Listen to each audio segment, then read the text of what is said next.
Nous sommes de retour dans notre live de TV Finance et il est temps désormais d'ouvrir notre page politique avec notre invité, le très populaire mais le peu médiatisé, François Asselineau. Bonjour monsieur.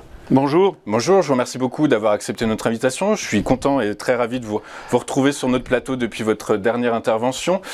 Vous êtes inspecteur général en disponibilité et homme politique français. Vous avez créé... Inspecteur général des finances. Inspecteur général des finances, pardon, et pas inspecteur général d'une entreprise, d'un grand groupe, mais donc des finances. Vous avez créé en 2007 l'Union populaire républicaine, que vous présidez toujours. Et faute de parrainage, vous n'avez pas pu présenter votre candidature à l'élection présidentielle de 2022. Monsieur Asselineau, aujourd'hui, on va parler économie, beaucoup avec vous, et notamment d'inflation. L'inflation qui est record partout, qui atteint des niveaux records partout dans le monde. En Europe également, en France 5,2%, en Allemagne près de 8%, en Espagne près de 10%. Quelles sont les origines de ce dérapage, monsieur Asselineau? Alors, je pense que l'inflation, elle est quand même particulièrement marquée en Europe et dans la zone euro. Ce qui se passe, et je pense une des premières raisons, ça a été quand même tout ce qu'on appelle le quantitative easing, c'est-à-dire qu'on a fait quand même de la création monétaire de façon déraisonnable, et tout ceci, au bout d'un moment, ça se traduit par une augmentation de l'inflation, parce que si vous créez beaucoup de monnaie, c'est des théories monétaristes, vous allez avoir une augmentation des prix. Mais ça n'est pas la seule raison, il y a également des raisons qui sont des raisons conjoncturelles, avec notamment évidemment la crise en Ukraine, avec l'augmentation des produits pétroliers, avec l'augmentation, c'est un grand sujet qui pour l'instant est un peu laissé de côté par la classe politique, qui est la question de l'approvisionnement en hydrocarbures. Non, en hydrocarbures, oui, mais en céréales, en produits alimentaires. Donc on a une augmentation du prix des céréales, une augmentation très vive du prix des hydrocarbures, plus bien entendu les sanctions qui sont prises contre la Russie, mais on en reparlera plus tard, et qui ont un effet complètement délétère justement sur les prix. Donc tout ça mène effectivement à des bouffées d'inflation, et on se trouve devant une situation qui est tragique en fait pour la construction européenne ou pour l'euro. C'est que la Banque centrale européenne en fait, elle a deux mandats sur cette question. Elle a un mandat explicite. C'est écrit dans les traités européens, c'est qu'elle doit lutter contre l'inflation. L'inflation ne peut pas dépasser, en théorie, 2%. Et vous avez fait remarquer à juste titre que là, on vient d'apprendre qu'en Allemagne et en Espagne, on est à 8,7%. C'est d'ailleurs le taux le plus important d'inflation en Allemagne. Excusez, mais depuis 1945. Donc c'est quand même quelque chose. Les statistiques mensuelles en Allemagne existent depuis 1963. Ils n'avaient jamais vu ça. On a ce phénomène. C'est le mandat explicite. C'est le fait que la Banque centrale européenne doit tout faire pour être en dessous de 2%. Donc là, il faut qu'elle agisse. Alors, agir, ça veut dire... il faut qu'elle augmente ses taux d'intérêt. Remonte ses taux, en fait. Bien sûr. Et qu'elle arrête aussi, ou du moins qu'elle arrête de faire la création monétaire, et qu'elle arrête de faire son quantitative easing. La planche à billets, c'est prévu. Elle doit l'arrêter courant 2020. Mais il y a un mais. C'est qu'il y a un autre mandat qui n'est pas écrit dans les traités, mais qui est un mandat implicite que la Banque centrale européenne est là. C'est qu'il faut tout faire pour sauver l'euro. C'est le soldat euro qu'il faut sauver.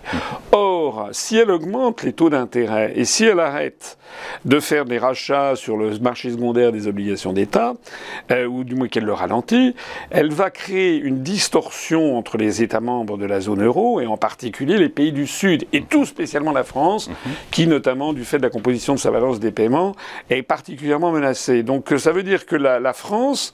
La Grèce aussi, mais aussi l'Italie, on peut dire, vont se retrouver avec une situation d'une croissance certainement très rapide des taux d'intérêt, qui sera supérieure, puisque les marchés demanderont certainement des taux d'intérêt supérieurs à l'Espagne, à l'Italie, à la France ou à la Grèce, qu'ils ne le demanderont aux Pays-Bas ou à l'Allemagne. Et donc vous anticipez, parce que donc les niveaux de dette sont records aussi également, il a fallu financer les mesures de soutien à l'économie pendant le Covid, du coup vous anticipez des problèmes de remboursement, donc des défauts en fait sur les dettes. Alors, je ne sais pas s'il y aura des défauts sur les dettes, ça n'est pas impossible. De toute façon, je considère, pour ce qui me concerne, que l'endettement qu'a laissé Macron est un scandale absolu, il a endetté la France de l'ordre de 500 à 600 milliards d'euros, on ne sait même plus, on n'est plus à 100 milliards près d'euros.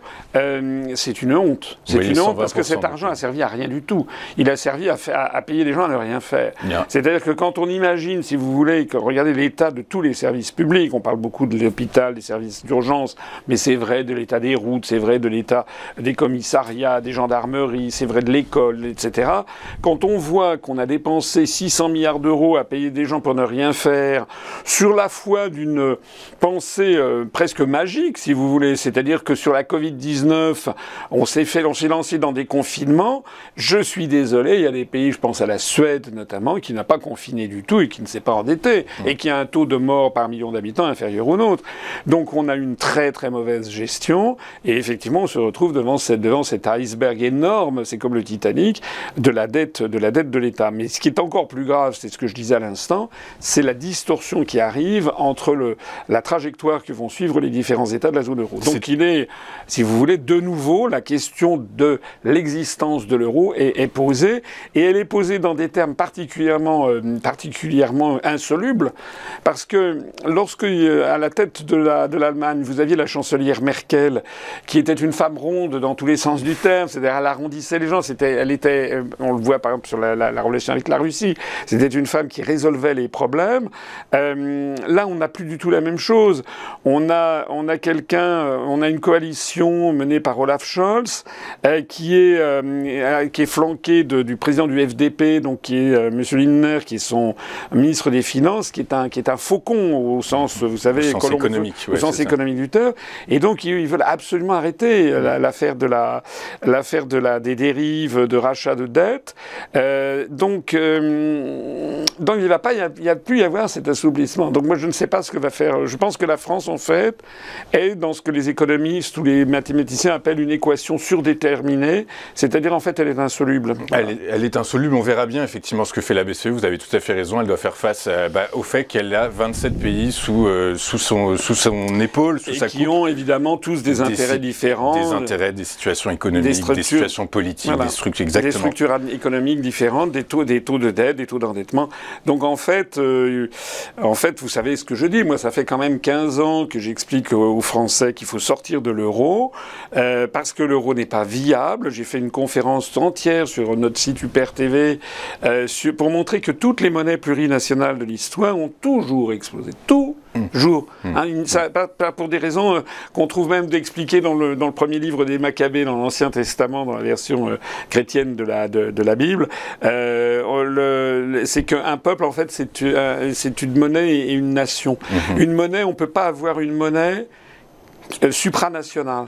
Parce que, et là, enfin, on peut faire un lien entre la Bible, si j'ose dire, et puis la théorie des zones monétaires optimales de Mundell, du prix Nobel canadien, c'est qu'une monnaie, c'est forcément une solidarité naturelle entre ceux qui l'utilisent.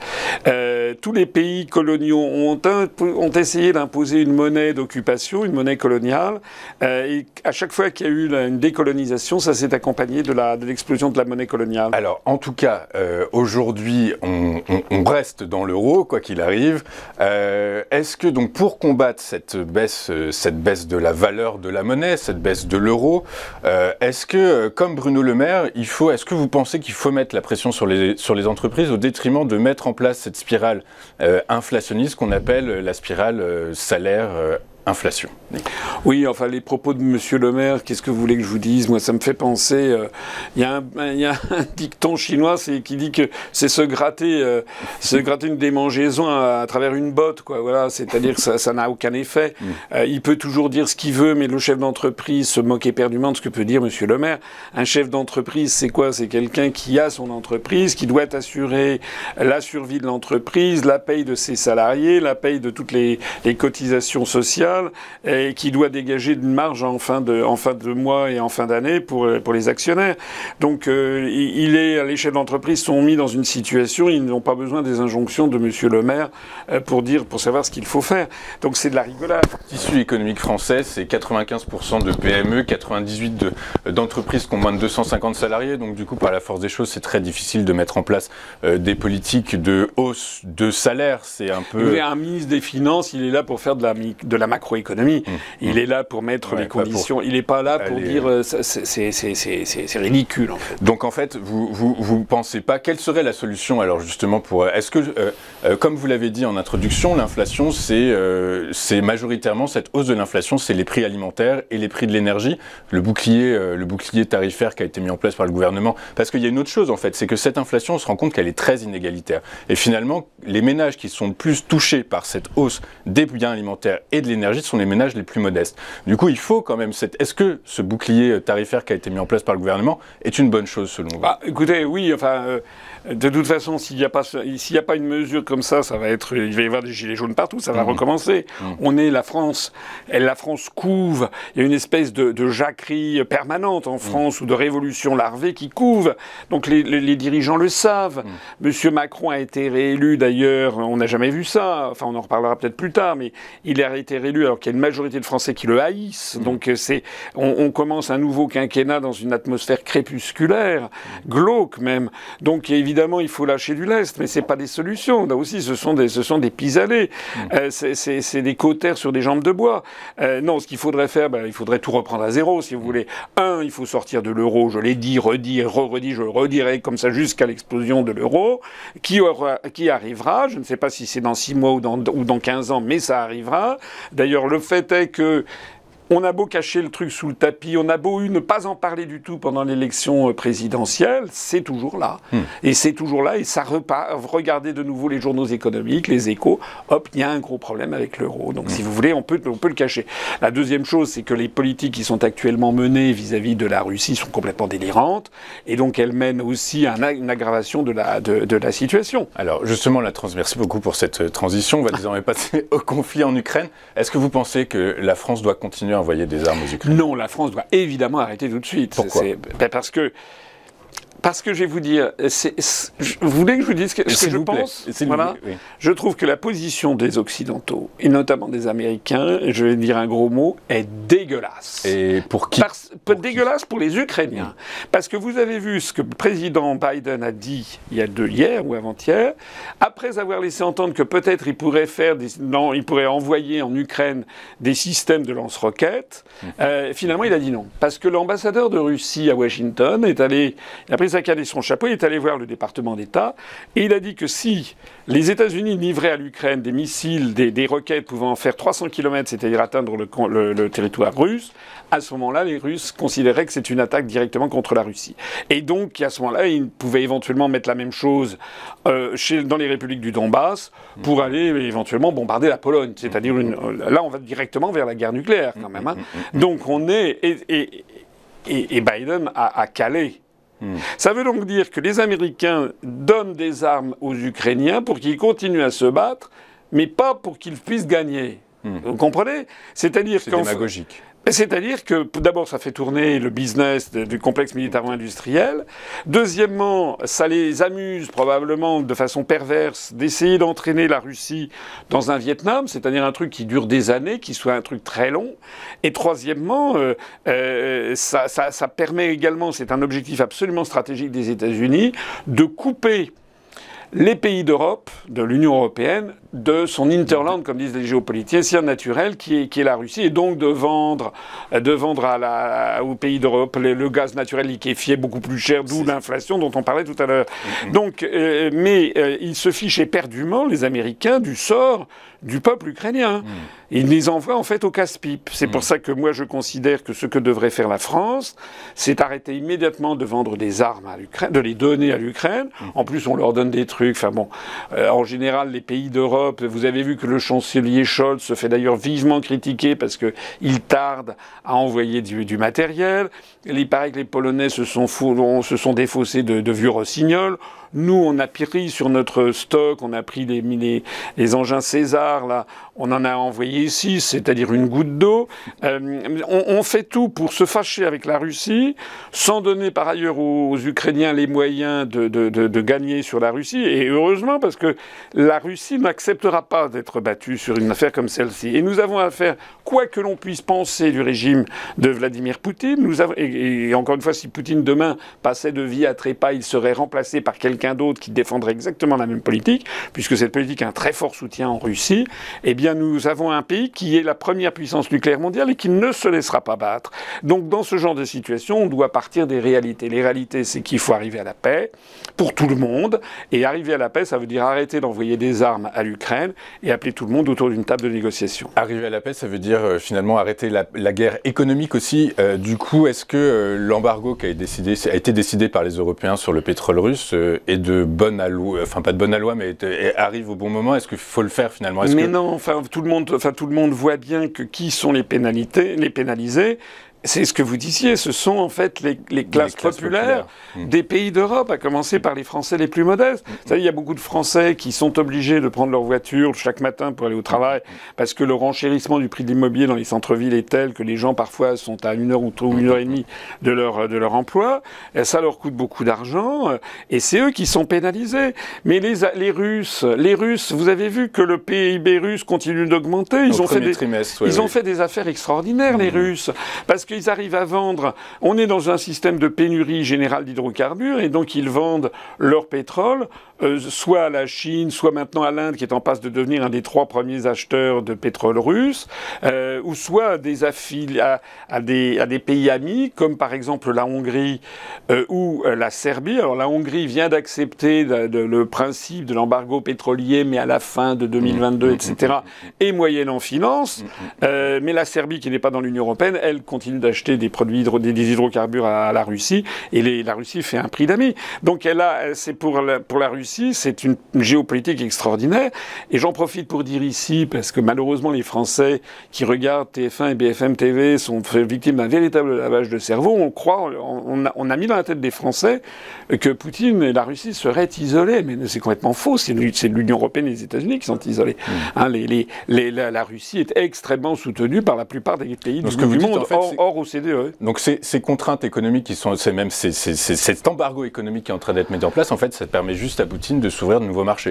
Oui, de s'ouvrir de nouveaux marchés. En plus de ça, regardez les premières sanctions qui ont eu lieu en Crimée. Ça a eu pour effet quoi? Ça a eu pour effet que Poutine a mis le paquet sur le développement de l'agriculture en Russie. Et là, nous sommes au bord de quelque chose qui est dramatique, si l'on peut dire, du point de vue géopolitique. C'est que la Russie devient non seulement la grande détentrice d'hydrocarbures, mais également celle qui va nourrir la planète. Exactement. On donne des atouts à Poutine extraordinaires. Et l'irresponsabilité, l'inconséquence des dirigeants européens est absolument sidérante. En fait, on a des gens... Vous savez, moi, ça me fait penser à quoi? J'ai l'impression que monsieur Macron ne gouverne pas la France pour les Français. C'est un gouvernement... Moi, j'ai l'impression qu'on est dans un gouvernement d'occupation. Je le dis carrément. C'est-à-dire un gouvernement comme sous l'occupation. Bon, il n'y a pas les crimes comme en 42, 43, bien sûr. Mais un gouvernement d'occupation, c'est-à-dire des dirigeants qui ne dirigent plus en fonction de l'intérêt de leur propre peuple, mais pour une oligarchie qui pilote depuis Davos ou depuis je ne sais pas où, qui leur donne des orientations et même des directives. On le voit d'ailleurs, l'un des rares pays de l'Union européenne à ne pas le faire, c'est la Hongrie, justement, où Orban a été élu de façon extraordinaire. La Hongrie qui, elle, essaye de défendre quand même bec et ongle ses intérêts. Elle est qualifiée d'ailleurs de populiste, comme la Pologne. Mais regardez bien, c'est un même extraordinaire. La Commission, il y a encore 1 mois et demi, tous les pays de l'Union européenne disaient que le régime d'Orban était un régime populiste, c'était là, il piétinait l'état de droit, etc. Il y avait des articles comme ça dans la Libre Belgique qui disaient qu'il fallait arrêter le déni, que la Hongrie n'était plus une démocratie. Du coup, la Commission européenne a arrêté la livraison le versement des aides dans le cadre vous savez, de la relance post-Covid. 7 milliards d'euros qui n'ont pas été versés à la Hongrie. Qu'est-ce qui s'est passé donc il y a 2 jours, lors du sommet? M. Orban a dit, écoutez, moi, je mets mon veto à l'embargo sur les produits pétroliers, je le lèverai si vous me donnez les 7 milliards d'euros. Et ben voilà. Et ben qu'est-ce qu'ont fait les 26 autres? Et ben ils ont dit d'accord, ils ont donné les 7 milliards d'euros. Ça veut dire que les valeurs européennes, excusez-moi, mais l'Union européenne qui affiche ses valeurs, c'est une dame de toute petite vertu, puisqu'elle se fait payer à 7 milliards d'euros, elle abandonne toutes ses valeurs. Monsieur Asselineau, qu'est-ce que vous pensez de ce premier mois du gouvernement Macron? Bah, j'en pense, je crois que c'est assez clair maintenant, mais je vous pose quand même la question. Écoutez, il y a quelque chose qui frappe, c'est le vide. D'abord, il y a une erreur de casting monumentale avec Madame. À quel niveau, avec Madame Borne? Tout. Madame Borne, elle est, elle est fade, elle est transparente. Les Français, normalement, ce qu'il aurait fallu faire à la place de Macron, il aurait fallu qu'il montre des gens nouveaux, des nouvelles têtes. Bon, il aurait pu, il y avait des femmes dont on avait parlé. Bon, il aurait pu montrer des nouvelles têtes. Non, il sort Madame Borne, que les Français ont connue depuis 5 ans, qui est quand même plutôt technicienne. Oui, et puis j'allais dire de façon un petit peu familière, c'est un peu la mère tape dure. Enfin bon, elle a pris, je ne vais pas y rappeler ici son pédigré, mais enfin, elle a pris des mesures quand même, parfois très très sévères. Enfin, elle n'est pas sympathique du tout. Bon, donc il la prend. Deuxièmement, il maintient en fonction des personnes. On a l'impression que c'est le bonus pour les nuls, quoi. C'est-à-dire, écoutez, le maire, la situation catastrophique. Le maire n'a dit que des sottises depuis qu'il est ministre des Finances. Il a commencé par exemple que la Russie allait s'effondrer, que le rouble allait s'effondrer, enfin, que des sottises. Monsieur le maire est maintenu. Le commerce extérieur français, on n'a jamais eu un pareil déficit depuis Vercingétorix. On a le déficit de 2022, c'est inimaginable. On maintient M. Riester au commerce extérieur. On a M. Darmanin qui a quand même des problèmes nombreux et puis l'insécurité qui galopante. On le maintient. M. Dupond-Moretti qui a quand même aussi des problèmes avec la justice. On le maintient. Et donc finalement, les Français ont le sentiment qu'on reprend les mêmes. Et pour faire quoi? Parce qu'il s'est passé quoi? Ça fait quand même... Là, nous sommes le 1er juin. Donc M. Macron, ça fait quand même 5 semaines qu'il a été réélu. Il s'est passé quoi? Alors, est-ce qu'il n'attend pas les législatives, le résultat des élections législatives pour composer son gouvernement de long terme, Alors c'est possible, je pense il espère peut-être d'ailleurs que certains de ses ministres vont être battus, il espère peut-être que Darmanin va être battu, que Dupond-Moretti va être battu, j'en sais rien. Je sais pas ce qu'il espère. À mon avis, il est un peu à l'ouest, pour tout dire. Je pense que on est dans une situation qui est vraiment terrible parce que on n'a jamais vu ça. Lorsque un président est élu, ou même lorsqu'il est réélu, ce qui fut le cas de Mitterrand, ce qui fut le cas de Jacques Chirac, il y a quand même un petit délai de grâce. Et puis à ce moment-là, on change Tandis que M. Macron, lui, rien. Et puis il annonce qu'on va voir ce qu'on va voir. Il y a des effets d'annonce extraordinaires. Et puis en fait, zéro. Ça fait donc plouf, voilà. Donc qu'est-ce qui va se passer pour moi, si vous voulez, vous avez rappelé au début de l'entretien que j'avais souhaité avoir les parrainages. On s'était vu d'ailleurs dans l'entre-deux tours. J'avais expliqué que je n'avais pas pu les avoir. Ce qui s'est passé au deuxième tour, moi et l'ensemble de cette séquence de la présidentielle, je vais dire quelque chose de dur à dire, mais c'est que je pense que désormais, nous sommes dans des pays, les pays européens, en tout cas la France, dans des pays où il n'y a plus de solution électorale. Voilà, parce que les élections sont entièrement manipulées par les médias. Vous dites ça parce que les deux candidats qui ont reçu le plus de parrainage, donc Anne Hidalgo et Valérie Pécresse, ont fait des scores inférieurs à 5%. Ah ben elles ont fait à L2, elles ont fait 6,5% à L2 et elles avaient quand même raflé plus de 30% des parrainages. Ouais, donc ça montre que le système des parrainages ne fonctionne plus. Mais au-delà de ça, si vous voulez, si j'avais eu mes parrainages, je me serais retrouvé dans la même situation que M. Lassalle, M. Dupont-Aignan, Mme Marteau. C'est-à-dire autour de 1%. C'est-à-dire que j'aurais eu rien comme... Vos frais de campagne n'auraient pas été remboursés. Bon, et puis surtout, j'aurais eu 1% de couverture média. Parce qu'on sait, ce sont des martingales qui ont été découvertes et très, très travaillées par les Américains depuis des décennies. Vous avez une corrélation extraordinairement étroite entre l'argent que vous mettez dans une campagne, mais surtout et encore plus la couverture médiatique. C'est très simple d'ailleurs. Quelqu'un qui passerait 100% du temps dans la télévision et sur toutes les radios, les autres candidats ayant 0, il ferait 100% des voix, parce que les autres...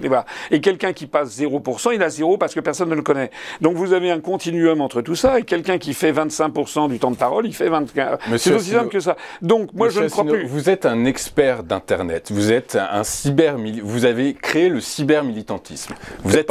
N'exagérons pas. En France, en tout cas, c'est vrai. J'y ai contribué, oui. Votre dernier passage chez nous, vous faites 650 000 vues, c'est c'est gigantesque. Et vous pensez que vous n'avez pas encore cette aura médiatique? Est-ce que à l'heure où le 2.0, le 2.2, le média, le nouveau média est Internet, est-ce que finalement vous n'avez pas quand même cette exposition? On est dans une situation entre deux mondes, si vous voulez. C'est-à-dire que quand je me promène dans la rue, tous les jours, il y a des gens qui viennent me voir et toujours très gentil, toujours formidable, continuez monsieur, etc. C'est formidable. Et d'ailleurs, parmi ceux-là, je me permets de le signaler, beaucoup de Français qui sont des Français originaires de l'immigration et dont on découvre au passage qu'il y en a beaucoup qui sont très sensibles à ce discours de redressement national. Mais c'est important, monsieur Asselineau. Je termine, mais ce que je veux dire par là, c'est que ça reste dans le domaine virtuel. Le problème, c'est qu'aux élections, vous avez essentiellement, en premier, vous avez des personnes âgées qui votent aux élections et qui, elles, ne sont pas sur Internet. Ça, c'est le premier phénomène. Et puis, il y a un deuxième phénomène.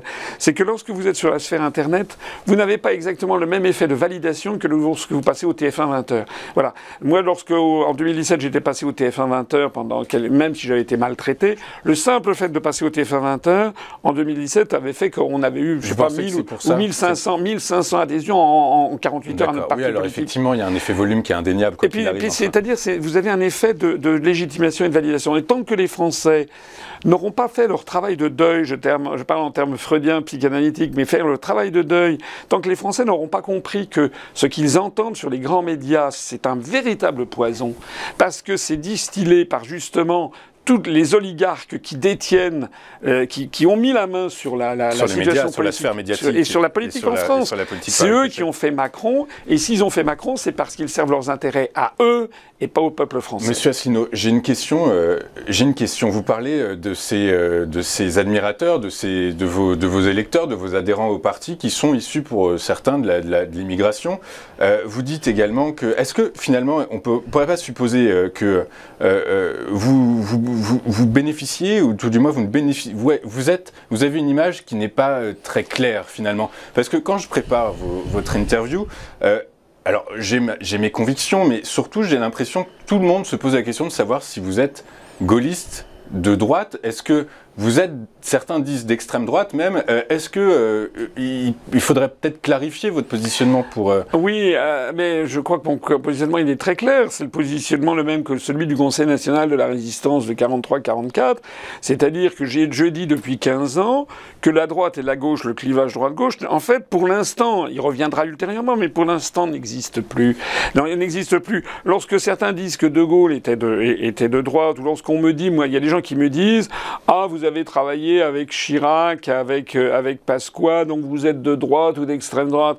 Mais attendez, moi j'estime, en mon âme et conscience, que si Chirac, que si Pasqua, que si Hervé de Charette, qui sont des ministres auprès desquels j'ai travaillé auprès de Pasqua, il n'était pas ministre, il était président du conseil départemental des Hauts-de-Seine, si ces gens-là sont de droite, mais M. Macron, il est d'extrême droite, parce que nous n'avons jamais vu ce qui se passe maintenant, c'est-à-dire une démocratie qui n'existe plus, enfin, qui est piétinée au profit d'une oligarchie. On a un régime qui est un régime absolument fascisant en ce moment en France. C'est ce que vous dites. Moi, donc, en préparant votre interview, j'ai cherché, et je n'ai jamais trouvé de propos racistes ou fascistes venant de votre part.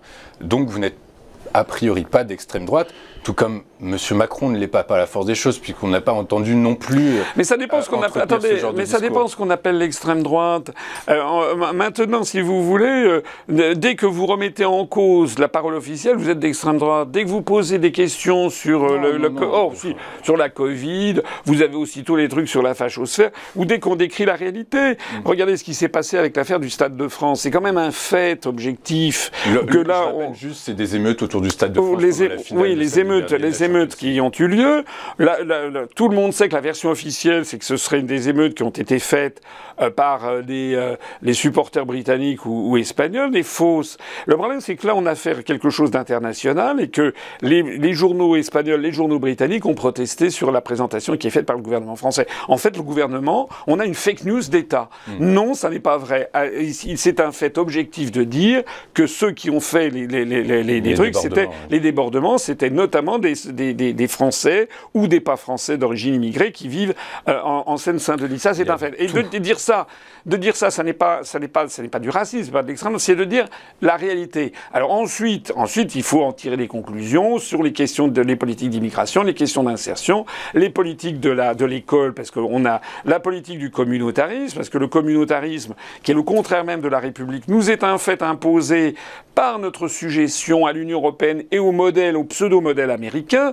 Moi, je suis sidéré de voir, par exemple, que la gauche française, avec M. Mélenchon, il est divisé lui-même, parce qu'il a une partie de lui, les gens comme Adrien Quatennens ou M. Bernalicis, qui sont de la gauche traditionnelle, c'est-à-dire égalitariste et social et anticommunautariste. Et puis il y a l'autre partie, les woke et compagnie, qui eux poussent au communautarisme. Le communautarisme, ce qu'il faut bien comprendre, c'est que c'est vraiment la société à l'américaine qui débouche en fait sur la guerre civile. Regardez ce qui se passe aux États-Unis. Tous les jours que Dieu fait, il y a quand même des crimes de masse aux États-Unis. On n'en parle pas assez. Donc il faut, à mon avis, si on veut réfléchir à l'avenir de la France, il faut quand même essayer de maintenir notre modèle, qui est un modèle justement, qui est un modèle républicain, où l'on met de côté les gens gardent dans leur sphère privée leur religion, leurs origines, etc., mais pour défendre un modèle qui s'appelle la République française, qui est une république laïque et sociale. Et vous savez pourquoi beaucoup de Français, il y a beaucoup de Français de toutes origines à l'UPR, mais c'est assez notable, ça surprend les gens de voir qu'on a pas mal de Français originaires de l'immigration, de tout, y compris des gens d'origine asiatique, etc., parce qu'ils retrouvent ce que leurs parents ou leurs grands-parents leur avaient dit de la France. Et actuellement, je suis désolé, moi je suis comme beaucoup de Français, je ne reconnais plus la France, je ne reconnais plus mon pays qui est actuellement en train de verser dans une espèce de sous-américanisation délétère et d'effondrement général en fait. J'ai plein de questions à vous poser, mais il me reste qu'une minute. Du coup, ouais, mais c'est hyper. Voilà, ce que vous me dites m'amène tout un tas de questions et j'espère qu'on vous réinvitera pour que je puisse vous les poser. Une dernière, est-ce que vous présentez des candidats aux législatives? Non, on ne présente pas de candidats aux législatives. Bon, ça serait un peu compliqué à expliquer, mais parce que j'avais commencé à le dire tout à l'heure, moi je ne crois plus trop aux élections en fait. Ouais, c'est ça. C'est assez terrible de dire ça. On essaiera certainement de participer aux élections européennes, mais là, regardez, il n'y a plus de campagne. Monsieur Macron a tout vidé. Il n'y a plus de campagne présidentielle, il n'y a pas de campagne législative. Et ce que je crains beaucoup, c'est qu'un pays qui est au bord de la jacquerie générale et où il n'y a plus de solution électorale, eh bien, il n'y a que deux solutions. C'est un effondrement complet ou bien une révolution. Et moi, je pense, et malheureusement, c'est conforme à l'histoire de France, je pense que nous allons vers des temps très très difficiles et peut-être à une explosion générale. J'espère que non. Mais l'avenir le dira. Nous espérons tous que non. Merci beaucoup, Monsieur Asselineau, d'avoir été avec nous ce matin. Je rappelle que vous êtes président de l'UPR, l'Union populaire républicaine. Merci beaucoup d'avoir été avec nous ce matin. Je vous donne rendez-vous demain à 8h55 pour une nouvelle édition du live de TV Finance. Et sinon, vous le savez, comme pour tous les jours, j'ai été ravi de vous accompagner en cette matinée. Bonne journée sur TV Finance. À demain.